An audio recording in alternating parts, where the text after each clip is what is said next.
हाय बच्चों, आज कुछ इलेक्ट्रोस्टैटिक्स में एक टॉपिक और कर लेते हैं, that is cavity inside a conductor. तो जब कैविटी होगा तो क्या क्या चीज़ें होंगी वहाँ पे, how to distribute charges and how to show electric field lines. बहुत सारे बच्चों को इस टॉपिक में डाउट हो रहा है कि जब कैविटी होता है तो हम लोग चार्ज कैसे डिस्ट्रीब्यूट करेंगे, इनसाइड या आउटसाइड, या फिर चार्ज अगर आउटसाइड है तो कैविटी के अंदर क्या इफेक्ट होगा, इलेक्ट्रिक फील्ड का इफेक्ट होगा भी या नहीं होगा। ठीक है बच्चों, तो ध्यान से देखना बच्चों, पूरा वीडियो देखना और इसको नोट कर लेना है। नोट नहीं करोगे तो फिर वो चीज़ें रह जाती हैं, है ना। नोट कर लोगे, लिख लोगे तो वो काफ़ी लंबे टाइम तक याद रहेगा। फिर उस पर बेस्ट कॉन्सेप्चुअल क्वेश्चंस आते हैं, नीट में भी आ सकते हैं, जेई में भी आते हैं, बिटसेट हो या वीआईटी हो, किसी भी एग्जाम में आ सकते हैं। ठीक है बच्चों, तो लेट्स स्टार्ट विद दिस। तो मैं बेसिकली दो चीजें ले रहा हूं, दो केस। एक हमारे पास कोई ऐसा कंडक्टर है और इतना पोर्शन है हॉलो है और ये यहाँ पे मटेरियल है इसका। ठीक है, मैंने अगर क्यू चार्ज यहाँ पे दिया, मतलब अगर अंदर में देंगे क्यू चार्ज किसी भी मेटल को, तो हमें पता है कि मेटल के अंदर चार्ज कभी रिजाइड नहीं करता, वो पूरा का पूरा सरफेस पे आ जाएगा दिस वे, ऐसा। पूरा का पूरा आ जाएगा। सरफेस पे भी देंगे तो सरफेस पे ही रहेगा, अंदर भी देंगे तो भी सरफेस पे आ जाएगा। ठीक है, और electric field inside the conductor तो जीरो ही होता है ना, कंडक्टर के मटेरियल के अंदर, है ना। तो हम आसानी से बता सकते हैं हम लोग। केस 1 मान लो, केस 2 में यही ले रहा हूं, केस 3 इधर ले लूंगा। दिख रहा है ना बच्चों? ओके, अब केस 2 में क्या है कि मैंने एक कैविटी लिया ऐसा, यहां पे तो मटेरियल है,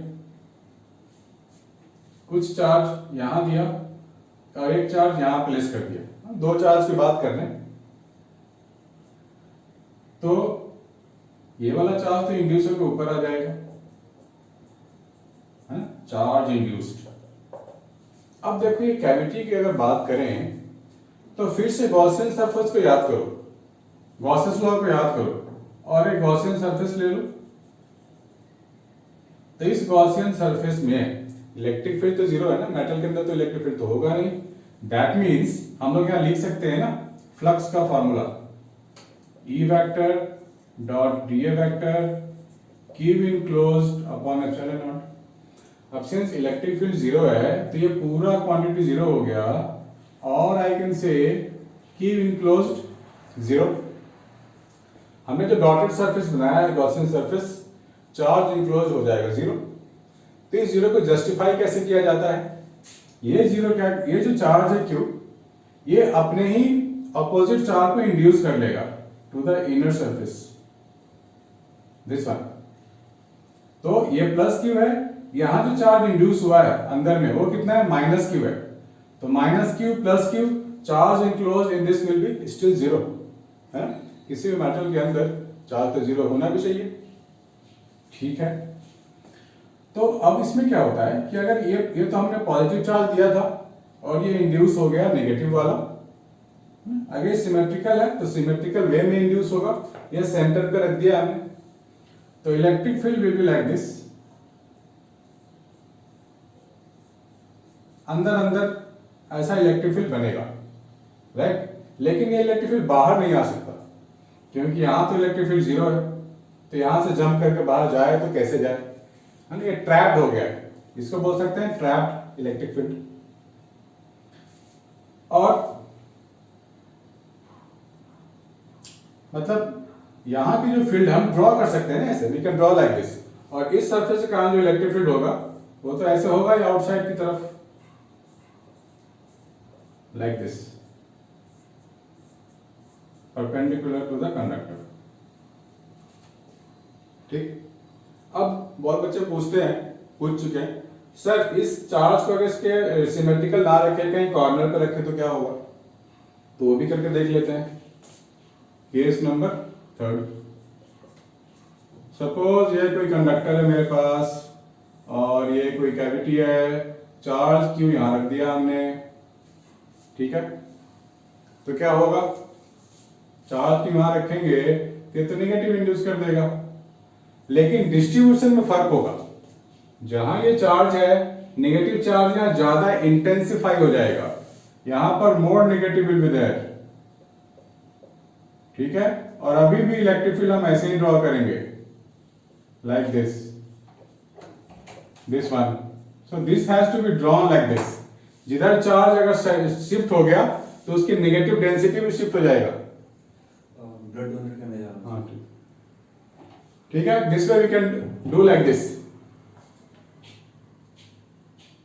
दिस इज, अगर इस चार्ज को यहां शिफ्ट कर दें तो नेगेटिविटी का जमावड़ा यहां हो जाएगा, वो पूरा एक साथ आ जाएगा negativity, but electric field still अंदर ही रहेगा, बाहर नहीं रहेगा, ठीक है बच्चों। गुड। अब अगर मान लेते हैं हमने कोई बाहर भी एक चार्ज ले लिया, सपोज ऐसा Q2, और यहां पे डाल दिया हमने Q1, तो Q1 वाला तो सरफेस पे आ जाएगा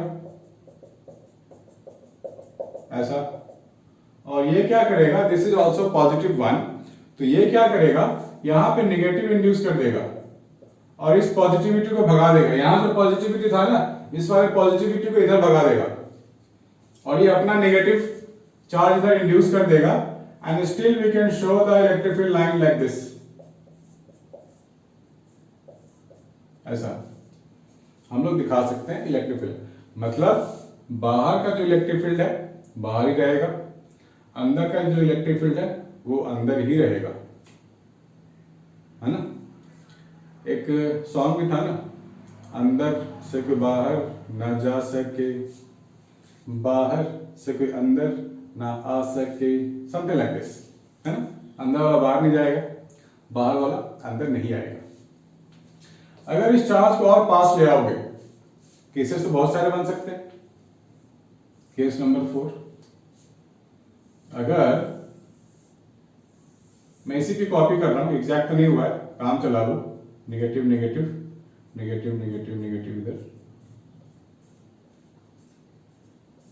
अगर मैं इसको और पास ले आऊं तो यहां पे और नेगेटिविटी आ जाएगा ना, नेगेटिविटी का जमावड़ा होने लगेगा इधर, और ये पॉजिटिविटी अपना एरिया छोटा कर लेगा रिपल्सन के कारण, और यहां पे electric field line will be more intense, ऐसा, ठीक है बच्चों। तो इसमें कोई डाउट तो होनी ही नहीं चाहिए, है ना। तो इस पे concept based, diagram based exam में आ सकते हैं। कुछ भी डायग्राम देकर के आपको 4 ऑप्शन दिया जाएगा, you have to tick the correct one. तो आपको इलेक्ट्रिक फील्ड लाइन ऐसे ड्रॉ करनी आनी चाहिए, बाहर के लिए है तो बाहर ही रहेगा, अंदर चार्ज हमने यहां दिया नहीं था, राइट। अंदर चार्ज देंगे तो ऐसे we can draw the electric field lines, ठीक। सिमेट्रिकली प्लेस करेंगे तो सिमेट्रिकल बनेगा फील्ड लाइंस, अगर कॉर्नर पे प्लेस करोगे तो नेगेटिविटी का जमावड़ा होगा प्लस के पास, ठीक है। तो ये सब चीजें अगर आप समझ गए हो तो इस तरह के क्वेश्चन छूटने वाले नहीं है, ठीक है बच्चों। इसको नोट डाउन करो अच्छे से।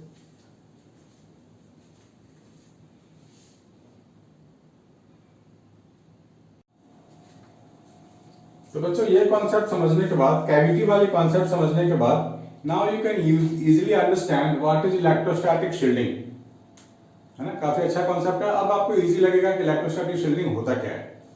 हमारे पास कोई ऐसा ये हॉलो है, राइट, कैविटी है, तो मान लो बाहर में कोई चार्ज प्लेस्ड है ऐसा, तो ये तो इलेक्ट्रिक फील्ड लाइन दिखाएगा, ऐसे ऐसे टर्मिनेट कर जाएगा, this will be terminating this one, right.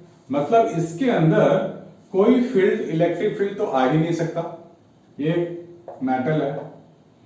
तो यहां पर कोई आर्टिकल हम लोगों ने रख दिया, कोई सामान यहां रख दिया, तो इलेक्ट्रिकल इफेक्ट से वो बचा रहेगा।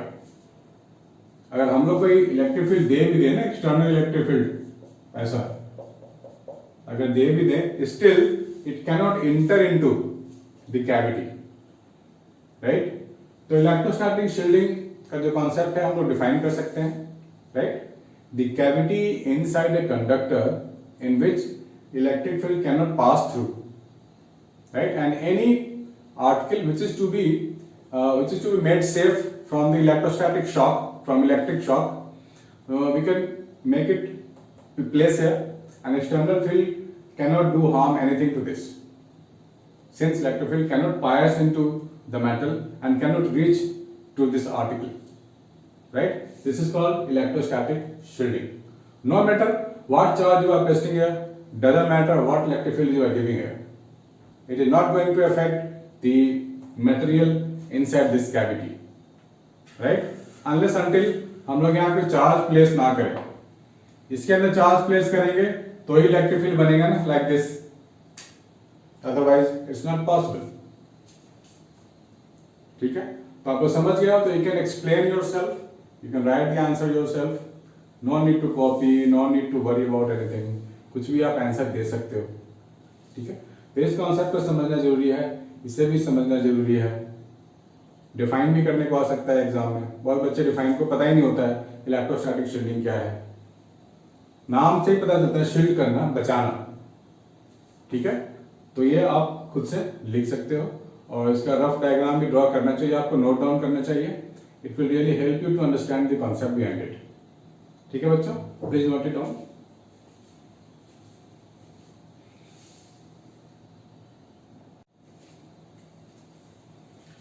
हाँ तो बच्चों, हम लोग इसको अब आपने इतना समझ लिया होगा, पहला डायग्राम भी समझ गए होंगे, इलेक्ट्रोस्टैटिक शील्डिंग भी आप समझ गए होंगे.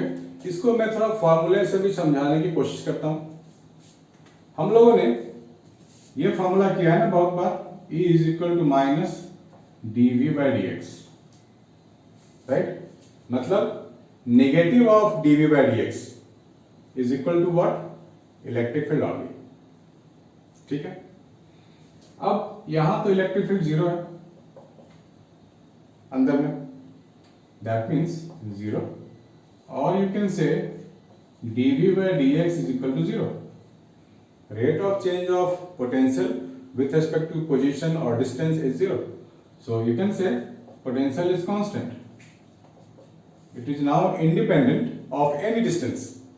अगर मैं कोई भी डिस्टेंस की बात करूं, पोटेंशियल यहां भी V होगा, यहां भी V होगा, यहां भी V होगा, यहां भी V होगा.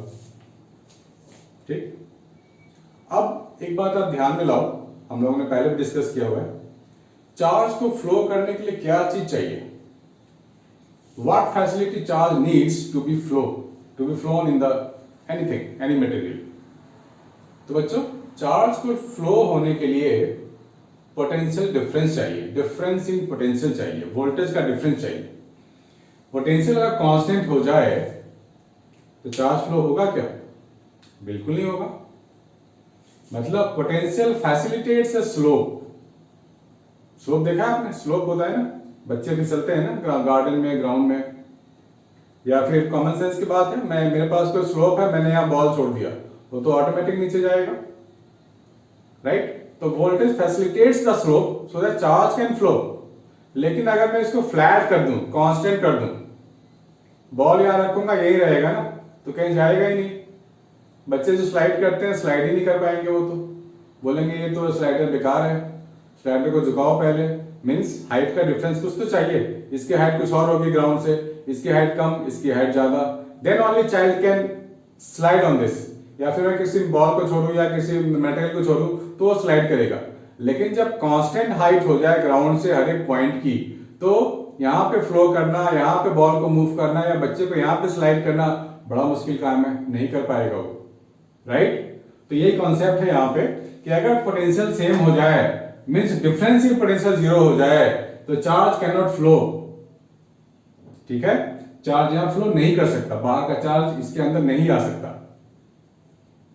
ठीक है बच्चों, तो ये हमारे को हेल्प करता है समझने में कि पोटेंशियल सब जगह इक्वल है. अगर मैं यहां बोलूं पोटेंशियल 2 वोल्ट है, तो यहां भी 2 वोल्ट होगा, यहां भी 2 वोल्ट होगा. ठीक है बच्चों, अगर मैं सिंपल, हम लोग ने स्कूल में पढ़ा था ना इलेक्ट्रिक फील्ड, ये कोई हॉलो मेटल है हमारे पास, कंडक्टिंग शेल है, this is your conducting shell. E तो जीरो है, right? E zero, but V not equal to zero. V is a constant quantity, can be anything. मान लो यहाँ 1 वोल्ट है तो यहाँ भी 1 वोल्ट है, यहाँ भी 1 वोल्ट है, तो पोटेंशियल यहाँ पे सब जगह कांस्टेंट होगा, जीरो नहीं होगा, कुछ ना कुछ वैल्यू होगी बट कांस्टेंट वैल्यू होगी।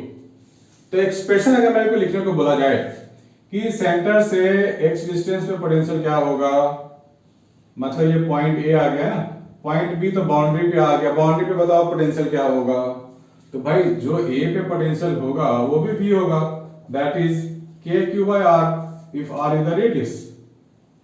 सिमिलरली बी पे भी उतना ही होगा kq/r, ठीक है।